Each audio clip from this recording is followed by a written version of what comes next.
On this episode of 10-8, Detective Jennifer Hendricks of the Special Investigations Unit will discuss the growing problem of prescription drug abuse, and the father of Jacqueline Kincaid, a young woman who lost her life due to prescription drug use, will join us to talk about his family's loss and how the tragedy has helped bring the problem of prescription drug abuse to light. Don't go away, we'll be right back.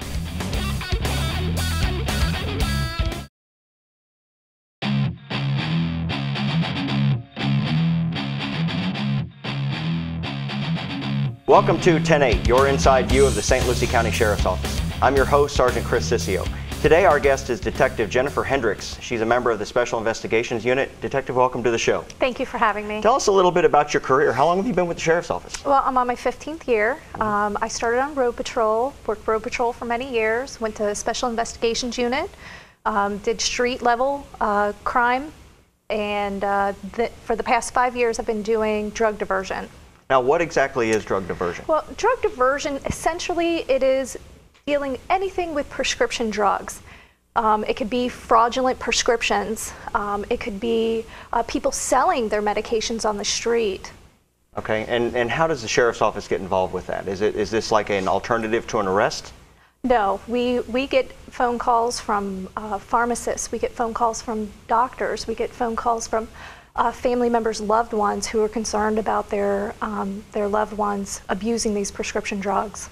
So this isn't necessarily a criminal investigation type of an avenue. This is more of an intervention, if you will, to get involved in their lives to try to steer them away from the criminal aspects of drugs? Well, what we do over in Special Investigations is we look at it from a criminal standpoint.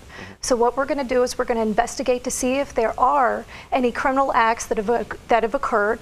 If they have occurred, we absolutely arrest them, and they are felonies. And then once it's taken to court, then they'll be able to determine if there is an opportunity for drug court, which essentially gives them a second chance. Now, how many detectives are assigned to the unit to do drug diversion? There are 2 of us that do it full time. Unfortunately, we have such a huge caseload. I mean, we could use a lot more, but there are 2 of us that do it full time. And it's not just the 2 of us that deal with prescription drugs on a daily basis. It's essentially the entire unit. It affects the entire unit. Well, and that kind of tells us how large this problem is. How big of a problem do you see as the prescription drug abuse? It's been a huge problem for many years now. Unfortunately, it was left unregulated for many years. So there were over 1,000 pain clinics in the state of Florida just as a year and a half ago. Luckily for us, legislature has passed some laws, so it's actually tightening the legislation on it. We're down to under 800 pain clinics in Florida, and the numbers are getting lower every day. Now, who are the typical prescription drug abusers that you guys are coming across? I mean, we hear, being in crime prevention, we hear about the teenagers that are stealing their grandparents', medications. Is that the norm, or is it a gamut of people that are doing this? Well, unfortunately, there are no boundaries when it comes to prescription drug abuse. It could be anything from a child to an elderly person. Many people get hooked on prescription pills in different ways. It can start with a legitimate injury, and you go to your physician and you get some pain medication, and it can start from there. Now, there is a database that links pharmacies together. How does that work, and how do we as law enforcement get involved with that? Okay, well, for the past 10 years, state of Florida has been fighting for this prescription monitoring program. It's called eForce. Last year it finally went into effect. We're very pleased with it. So essentially what this database is it links every pharmacy in the state of Florida to track controlled medications. Anything from your pain medications to your benzodiazepines, which are your Xanax type drugs, what we call the feel-good type of drugs. So it tracks to make sure that these patients are not abusing this medication by seeking multiple doctors to get the same medications. Okay, and does law enforcement have access to this database, or is there an alert system that lets us know? How does that work as far as the investigative part of it? Right, well, we at the Sheriff's Office have access to it. We have to be approved for it. It's through Department of Health. We have to have an active criminal investigation that's ongoing in order for us to access the website. We go ahead and enter all of our information on it, and it takes a little bit time for us to get the information back. But it does, and it has been curbing doctor shopping tremendously.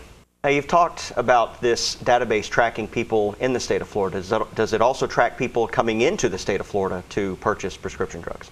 Well, we have a huge population that travel to Florida from other states such as Kentucky, West Virginia, Ohio, Tennessee, prior to us having this database strictly just to get prescription pills from these pain clinics.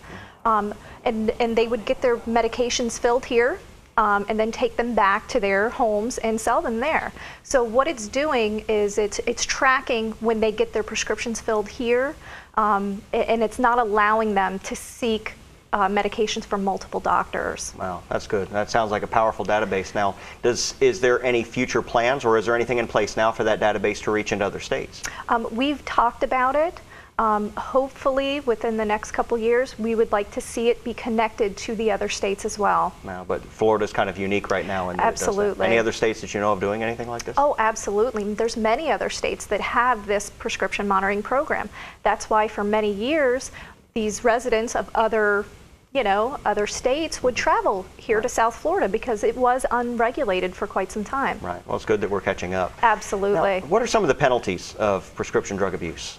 Well, if you are caught selling your prescriptions, depending on, how much you have, it can be anywhere from 3 years up to 25 years is a minimum mandatory sentence on that. It varies depending on which crime it is. Now, if you're doctor shopping, it's a felony. That is a felony. Now, we also have, and I've noticed this outside the Maine Sheriff's Office, a prescription drop-off box. Yes. Tell us about that program, how that works. We've had this in place for a couple years now. What you can do is Monday through Friday, 8 to 5, you can bring in your unused, unwanted prescription or over-the-counter medications. You leave it in the drop box, and we dispose of it properly for you. Essentially, the reason why we've done this is because it needs to be disposed of properly. Get it out of your house so children or burglars do not have access to these medications that you no longer need. And that is a great thing to know, that we have a place to take prescription pills to keep them out of the water supply, to keep them away from would-be criminals that could come in and take those and sell them to other people, and obviously to keep them out of the hands of our young children so that they don't hurt themselves. We're going to take a break, and when we come back, we'll continue speaking with Detective Hendricks about the dangers of prescription pills, and we're going to also take a look at the signs and symptoms to recognize somebody who may be abusing these drugs. Don't go away. I've been tracking all the overdose deaths here in St. Lucie County since 2006, and the numbers are alarming.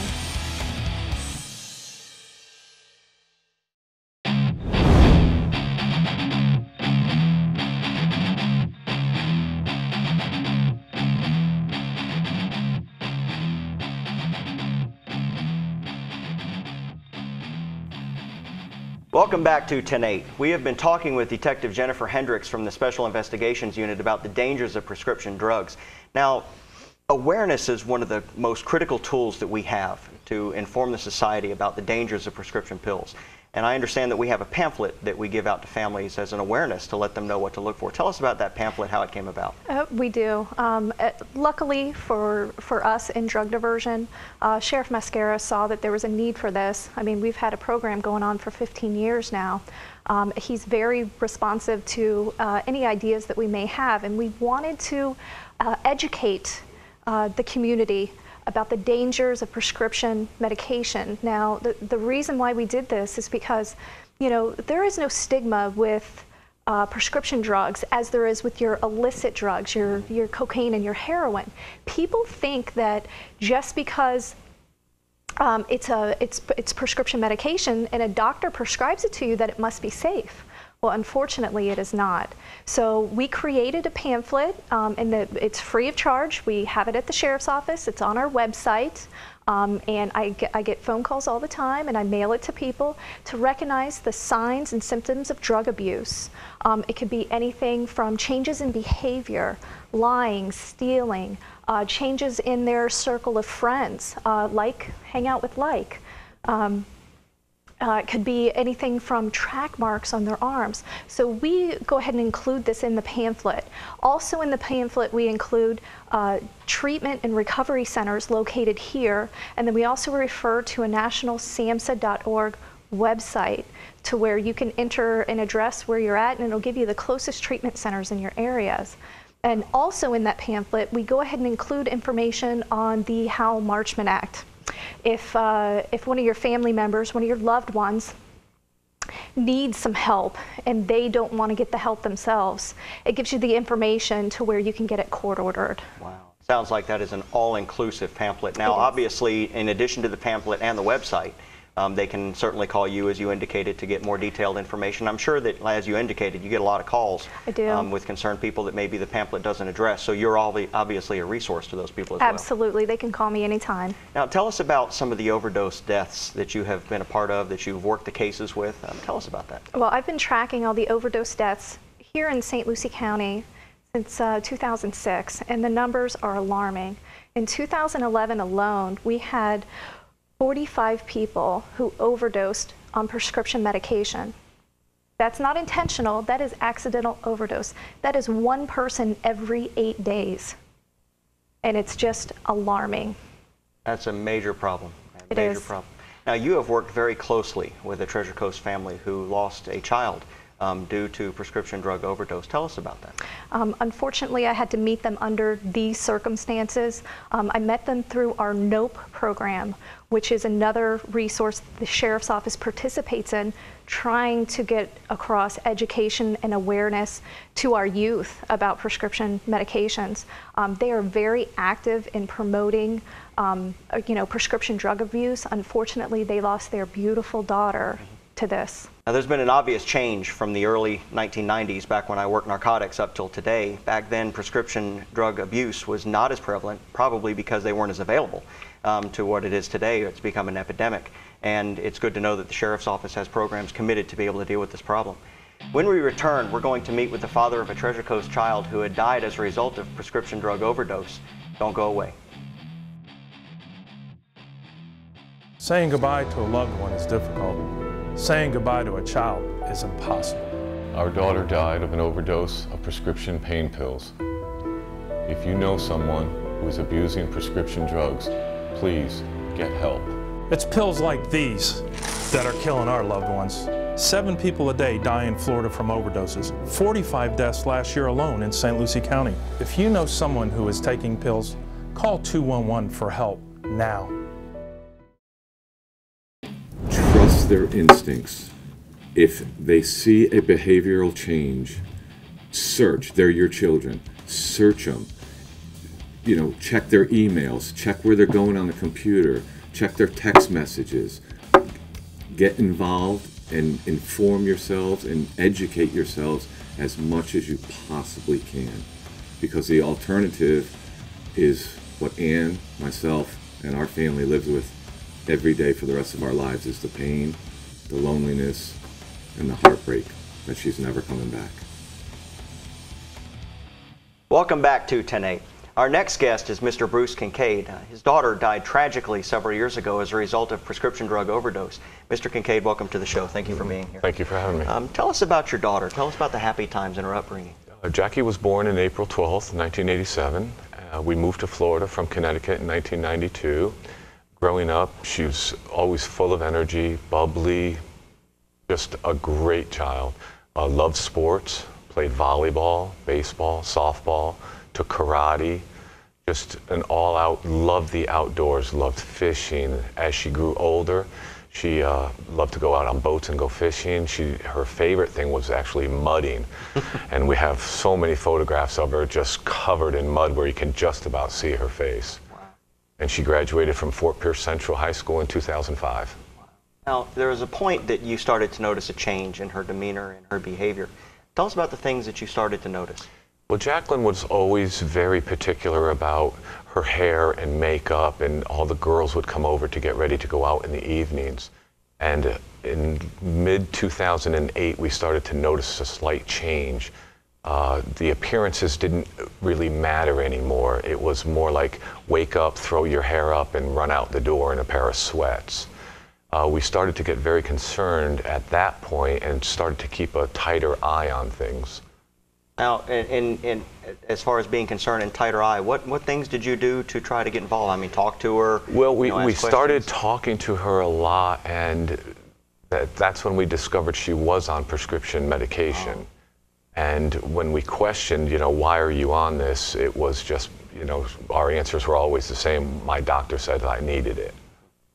And being an adult, probably made it difficult for you to get information from a doctor to be able to find out if there was a legitimate need. It made it extremely difficult because of HIPAA laws. Once you're technically an adult, parents can't get any information. They can't speak to the doctors. They can't get copies of any medical reports. So that was very, very frustrating. So how long of a challenge, once you started to determine that there was an actual problem and you actually confronted her with this? You spoke to her about it and she admitted it? Oh yes, when we noticed all the major changes, we knew there was a problem. Unfortunately, in her mind, she didn't have a problem because it was authorized by a doctor. Now, ultimately, she did pass away as a result of an overdose. What happened around that? Jacqueline died July 4th, 2010, at the age of 23 from an accidental prescription drug overdose.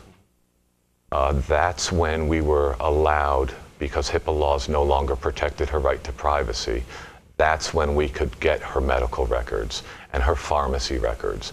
And that's when we really saw how deep the problem was. She was prescribed over 5,000 pills in less than 2 years. And just once she had started going, that path just continued her down. Yes. Down a path of ultimate destruction, apparently. The prescriptions that she was given were so highly addictive that she was addicted in as little as 5 days. So each time she got more and more and more and more and more pills. Now, what kind of prescription drugs was she actually using? She was prescribed oxycodone, Percocet, Xanax, and a very powerful muscle relaxer called Soma. And was there, in looking at her medical records afterwards, was there a legitimate reason why? I mean, she hadn't been in an accident. You described that she was an outgoing person, like mudding. Was there any legitimate reason in your mind that she would need to be prescribed that stuff? No. Once we got her MRI reports, we had a total of 6 copies. Each one of them was clearly labeled no abnormalities. You know, Bruce, as a parent of young daughters, I can't imagine the turmoil that you and your family have been through as a result of this. And you have actually taken that turmoil and turned it into a positive outreach. Tell us some of the initiatives that you've been involved with to get the word out to other people so that this doesn't continue to happen. One of the first initiatives was we met with Sheriff Mascara, who was so openly and willing to help. We proposed a couple of ideas on billboards. He was most gracious. And within a couple of weeks, we had 3 billboards set up in St. Lucie County with a message for prescription drug abuse and how it will kill you. And they put Jacqueline's picture on it and the statewide call 211 for help. That was one of the initiatives. Another one is Ann and I joined the NOPE organization, which stands for Narcotic Overdose Prevention and Education. We now go into middle schools and high schools in St. Lucie County and put on presentations for the students. And I also believe you've been out to the county fair. Yes. You work in the crime prevention booth, actually passing out literature and talking about your daughter and the ordeal that you've been through, you know, and the dangers of prescription drugs as well. Yes, I've participated in the St. Lucie County Fair with the Sheriff's Department for the past 2 years, you know, passing out the literature, speaking to the young kids. Some of the young children that come up and pass through have actually seen the presentations that we've put on in the schools. And it's quite rewarding to, you know, see them again and know face to face that they got the message. Well, and that they remember, absolutely. Right. Absolutely. Now, you and your wife go on stage at these NOPE presentations, and you make a presentation to 700, 800, 1,000 students at a time. Tell us what's that like. What do you see when you do this? We get a little bit different perspective of the actual prescription drug epidemic from doing that. When we have 700 students in an auditorium and the sheriffs ask all the students to please rise, and then there's a series of questions that are asked of them. And the first question is, do you know someone who is using prescription drugs that are not meant for them? And when you're sitting on stage and you're looking out and the question is posed to them, and if the answer is yes, they remain standing. If the answer is no, they can sit down. And less than 10% of the students will sit down. It's quite alarming to see that many students still remaining that know someone that is using prescription drugs. That is absolutely alarming.